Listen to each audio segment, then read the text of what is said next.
Halo, selamat datang. Kali ini saya akan berbagi seri tentang teknologi web lanjut. Topik yang akan kita bahas pada pertemuan teknologi web lanjut adalah isu-isu tentang teknologi web, arsitektur desain web, dan berbagai macam perangkat-perangkat yang berhubungan dengan teknologi website. Misalnya server, kemudian nanti kita akan bahas juga server-side programming, arsitektur server, kemudian ada client-side programming, kemudian nanti kita akan fokus pada teknologi web modern yang dibangun menggunakan teknologi-teknologi yang saat ini banyak digunakan di dalam industri. Nah, untuk pertemuan pertama ini kita akan membahas tentang arsitektur sistem dan teknologi web. Sebelumnya kita akan bahas dulu tentang fakta-fakta tentang teknologi web itu sendiri. Yang pertama, teknologi web itu ternyata berasal dari satu istilah ya. Kalau kita lihat di dalam web browser, biasanya kita menjumpai satu alamat www.uad.si.id misalnya gitu ya. Kalau orang Indonesia biasa bilang www.uad.si.id misalnya begitu. Nah, itu adalah website yang bisa kita akses menggunakan browser. Nah, website itu ternyata berasal dari satu istilah yaitu World Wide Web ya, WWW. Istilahnya World Wide Web. Nah, itu teknologi tersebut ditemukan oleh Timothy John Berners-Lee pada tahun 1989. Jadi umurnya sudah cukup panjang ya. Waktu itu dia menggunakan satu teknologi komputer dari Next Computer dengan spesifikasi yang saat ini kita pandang sangat rendah ya. Memorinya saja masih 8 MB. Kapasitas penyimpanannya cuma 256 MB. Kemudian display pixelnya masih 17 inch, monitor grafik belum berwarna, masih grayscale ya. Dia mulai untuk project HTTP server ya, yang kemudian kita kenal sebagai teknologi website. Nah, arsitektur yang dari dulu dibangun oleh penemunya masih sama ya, kurang lebih masih sama. Di antaranya ada tiga unsur ya, tiga unsur penting yang ada di dalamnya, yaitu yang pertama adalah ada web server di dalamnya. Kemudian web server itu adalah sebuah komputer ya, kemudian terhubung dengan jaringan. Jaringan itu biasanya menyediakan koneksi, ada berbagai macam koneksi, misalnya SMTP, IMAP, HTTP, FTP, atau WS ya, WS, WebSocket. SMTP dan IMAP biasanya digunakan untuk koneksi email, HTTP untuk koneksi website, yang sekarang kita kenal dengan teknologi website. Kemudian FTP itu adalah untuk koneksi transfer file biasanya. Kemudian untuk WebSocket itu biasanya digunakan untuk aplikasi-aplikasi real time yang tergolong baru ya untuk WebSocket ini. Kemudian ada klien. Klien itu biasanya mereka mengakses menggunakan web browser. Ada beberapa yang mengakses menggunakan CLI ya, Command Line Interface, tapi sebagian besar klien atau user di dalam teknologi web ini menggunakan web browser untuk melakukan akses konten-konten yang disediakan oleh server. Nah, web server itu sendiri dia menyediakan resource dari mulai dokumen, kemudian gambar, video, sound, dan macam-macam sebagainya ya, konten-konten multimedia, data, dan seterusnya, itu disediakan oleh web server. Nah, alur datanya, klien itu melakukan request via jaringan, kemudian server itu merespon request dari klien, kemudian dia akan melakukan processing di dalam server itu untuk memberikan respon. Nah, oleh sebab itu, di dalam teknologi web itu kita kenal dengan istilah request dan respon. Kira-kira seperti itu arsitektur umum dari teknologi web. Nah, kita akan lebih fokus pada apa itu server. Ini untuk kita bisa memahami bagaimana server itu berjalan dengan baik ya di dalam teknologi, sehingga bisa diakses oleh berbagai macam orang, berbagai macam komputer di seluruh dunia. Nah, server itu pada dasarnya adalah mesin komputer, ya. Server itu adalah mesin komputer. Di dalamnya setidaknya ada 3 komponen. Yang pertama adalah dia harus terhubung jaringan internet, ya, jaringan seperti koneksi antar klien dengan servernya itu, dengan mesin komputernya itu. Kemudian dia memiliki alamat IP public, alamat ya. Jadi mesin itu harus punya alamat agar dia bisa diakses oleh orang di luar mesin tersebut ya. Mesin komputer klien dengan komputer servernya itu harus terhubung dengan sebuah jaringan, entah itu dengan nirkabel atau dengan kabel. Kemudian dia memiliki perangkat lunak layanan HTTP. Ya, nanti kita akan jelaskan apa itu perangkat lunak HTTP untuk kita lebih tahu tentang garis besar ya teknologi web itu seperti apa. Kemudian saya kasih ilustrasi yang semoga bisa mempersingkat atau menyederhanakan pola pikir kita tentang apa itu teknologi web yang berjalan selama ini kita pakai. Yang pertama begini, kita ibaratkan browser itu adalah kita, ya. Browser itu adalah manusia, pemesan, jaringan itu adalah kurir, kemudian toko itu adalah server. Nah, kalau kita akan memesan barang ke toko, maka yang pertama kita lakukan adalah kita memesan ke kurir tersebut. Misalnya saya pesan buku dengan alamat tertentu. Ya, pesan buku. Bukunya di mana? Kurir akan membawa request kita. Syaratnya ada 3. Alamat tokonya ada, jalurnya tersedia, yang ketiga adalah layanan di toko itu tersedia.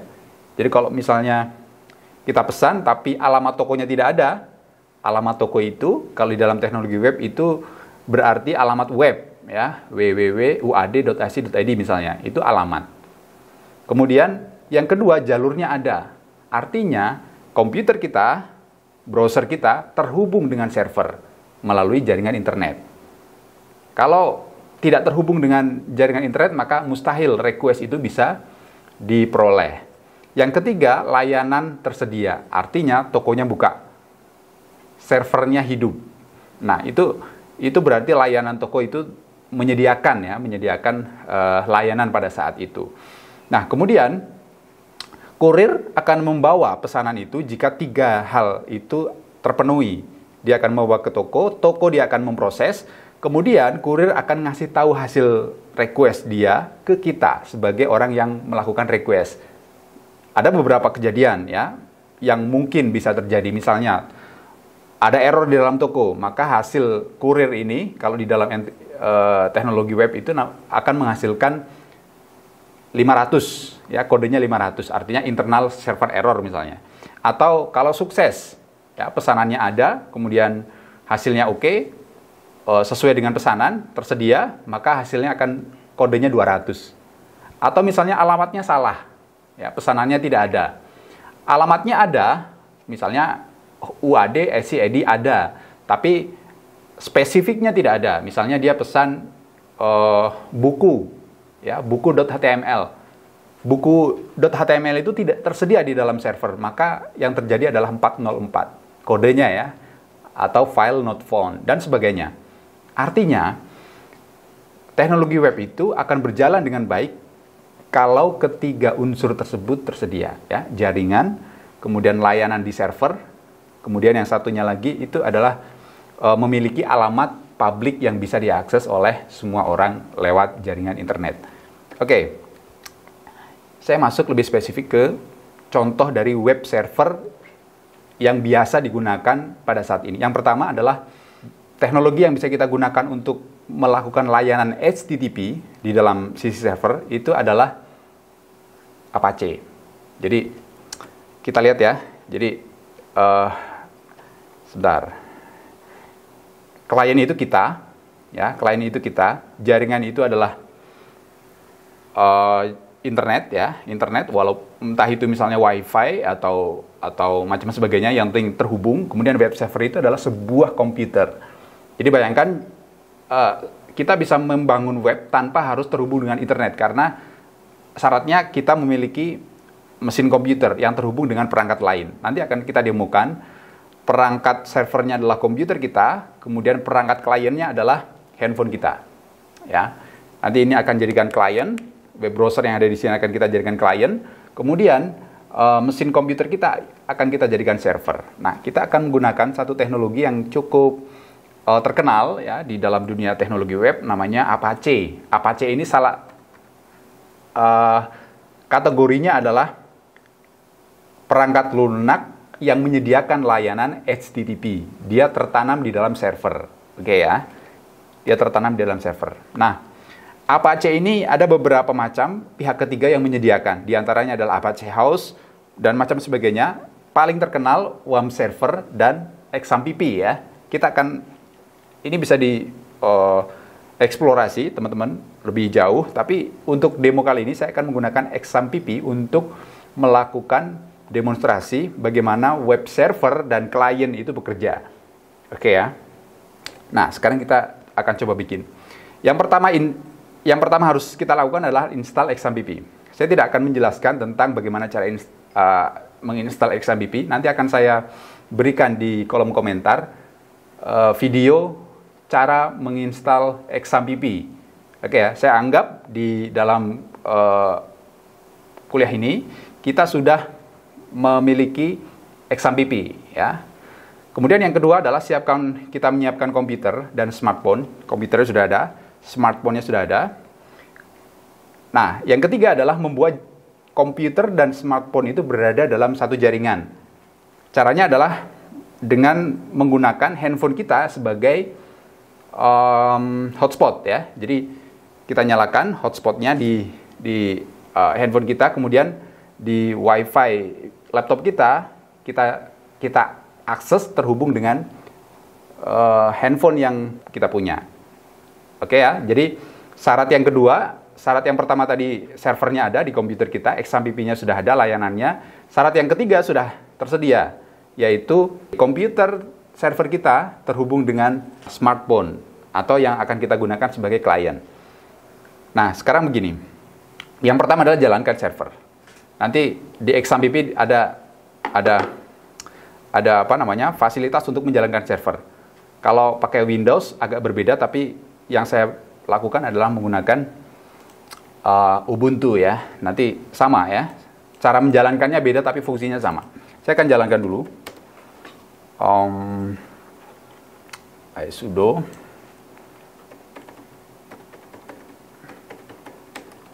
Oke. Nah, XAMPP for Linux, Apache, starting MySQL, oke ya, dan seterusnya. Semoga ini sudah jadi. Kita tes dulu di localhost, ya, localhost saja.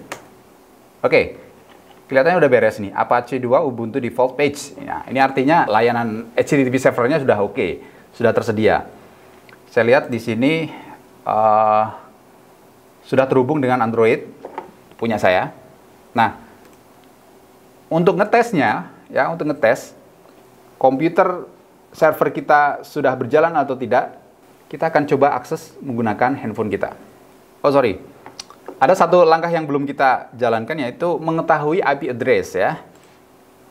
Temukan alamat IP dari komputer kita. Nah, kita temukan dulu alamat IP-nya.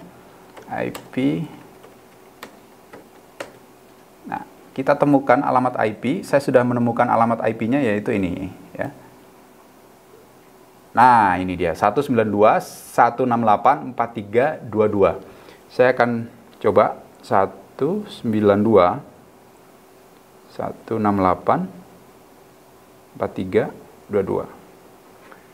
Yang saya masukkan itu adalah, nah ini udah beres, udah jadi terhubung sama dengan yang terlihat di dalam browser komputer saya. Jadi ini sudah terhubung. Jadi komputer saya, laptop saya itu berlaku sebagai server. Kemudian di smartphone yang saya gunakan ini melalui web browser itu digunakan sebagai klien. Hasilnya sudah bisa mengakses. Oke ya.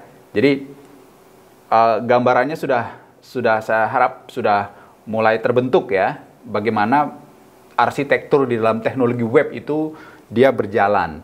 Itu adalah contoh kita menjalankan web server menggunakan XAMPP yang di dalamnya terdapat Apache sebagai HTTP servernya. Selain Apache, ada beberapa teknologi saat ini yang bisa kita gunakan untuk web server juga. Di antaranya adalah menggunakan Node.js. Teknologi ini termasuk baru ya, karena baru ada beberapa belakangan tahun ini.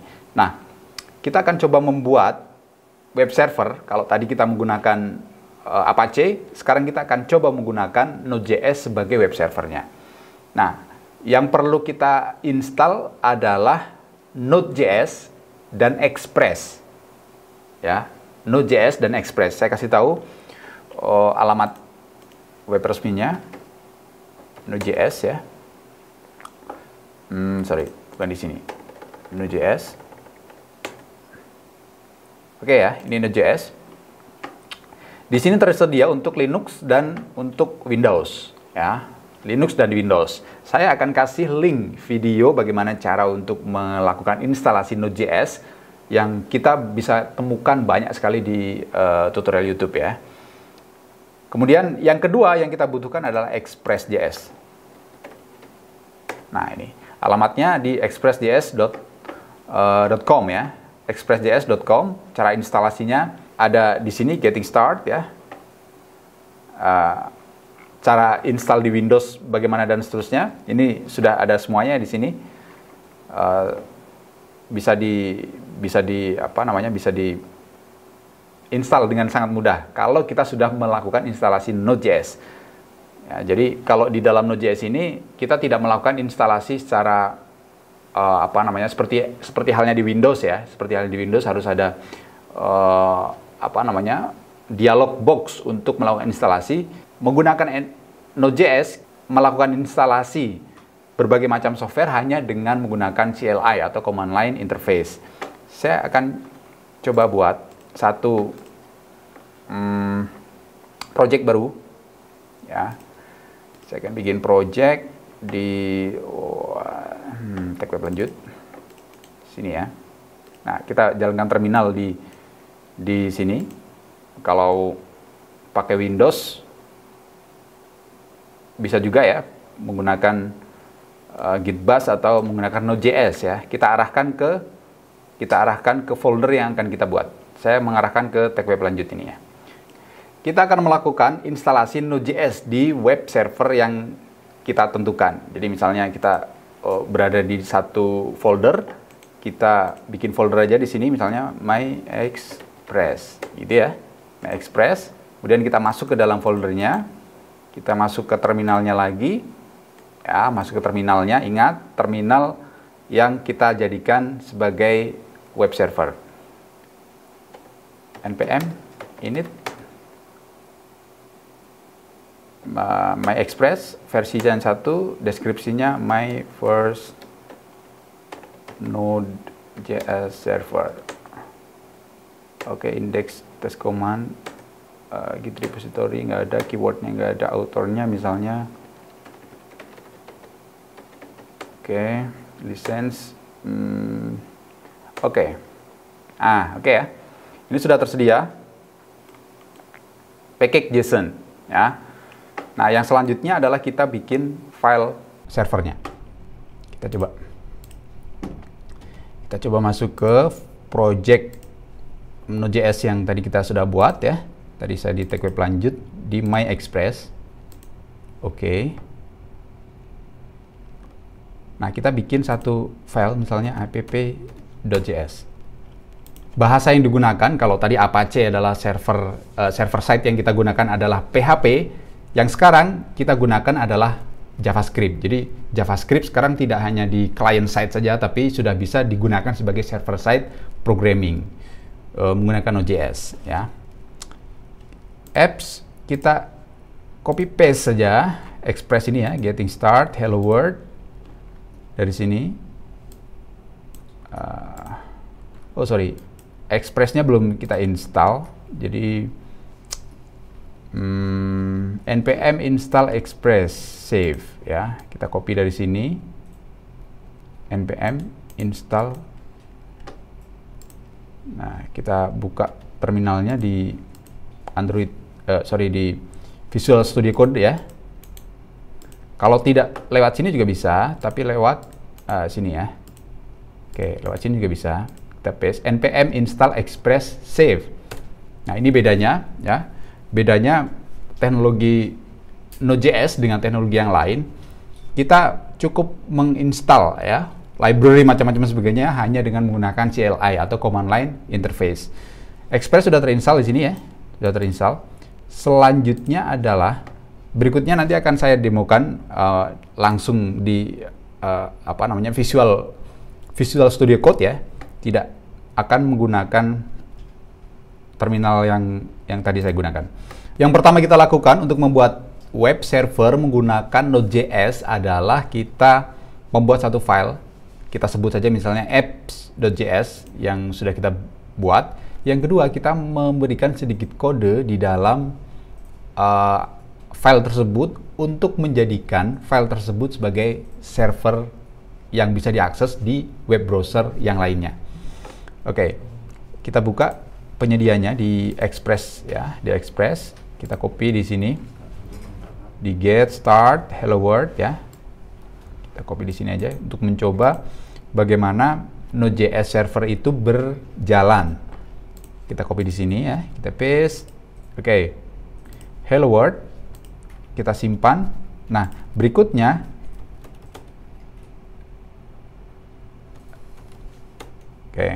berikutnya adalah kita mengeksekusi file apps.js ini menggunakan terminal yang kita punya. Saya akan mendemonstrasikan menggunakan terminal di dalam Visual Studio Code. Di sini tersedia terminal ya. Saya akan memanfaatkan itu untuk mengeksekusi file apps.js menggunakan node app.js. Oke ya, jadi ini example listen localhost 3000. Maka kita bisa akses melalui web browser kita di alamat localhost ya 3000. Oke, di sini tersedia hello world. Artinya konten yang kita buat ya di dalam server Node.js kita itu sudah berhasil. Coba misalnya hello informasi WAD. Kita bikin dia agak styling dikit pakai heading 1. Kemudian ini juga pakai, kita tutup ya. Ini pakai sintak HTML biasa. Kita lihat perubahannya, tidak ada perubahan apapun karena resource-nya berubah. Harus kita jalankan ulang servernya. Oke, baru dia akan berubah. Nah, ini server sekaligus kita jadikan klien. Nah, kita akan coba untuk mengakses resource tadi menggunakan handphone yang terhubung secara menggunakan Wi-Fi. Ini sebagai sumber Wi-Fi-nya, hotspotnya, jaringan ya, penyedia jaringannya. Laptop kita terhubung menggunakan Wi-Fi ke hotspot handphone kita. Oke ya. Yang kedua, kita temukan alamat IP dari server yang kita punya. Kita buka di terminal ya. Kalau di Ubuntu pakainya adalah IP address show. Nah, di sini tersedia satu alamat IP. Oke ya, 192.168.4322. Kita coba akses 192.168.4322. Portnya adalah 3000. Kita masuk. Oke, di sini tersedia hello sistem informasi WAD seperti yang terlihat di dalam browser yang kita punya. Oke, jadi kira-kira seperti itu. Kesimpulannya adalah teknologi web itu memerlukan server, jaringan, dan klien. Ya, server ini yang kita gunakan adalah komputer kita, jaringan yang kita pakai adalah jaringan hotspot yang tersedia di handphone kita. Kemudian browser klien yang kita gunakan tadi adalah browser di komputer bisa, browser di perangkat handphone kita juga bisa. Nah, itu kira-kira gambaran dari teknologi web yang kita pelajari pada sesi ini. Yang saya harapkan adalah kita memiliki cara pandang atau gambaran umum tentang bagaimana teknologi web itu berjalan, sehingga nanti kita dalam mempelajari lebih detail tentang bagaimana kita membangun sebuah aplikasi berbasis web itu lebih mengetahui posisi-posisi dari apa yang kita bangun. Nah, sesi ini cukup sekian. Di sesi selanjutnya kita akan fokus pada permasalahan yang berkaitan dengan bagaimana kita membangun website modern.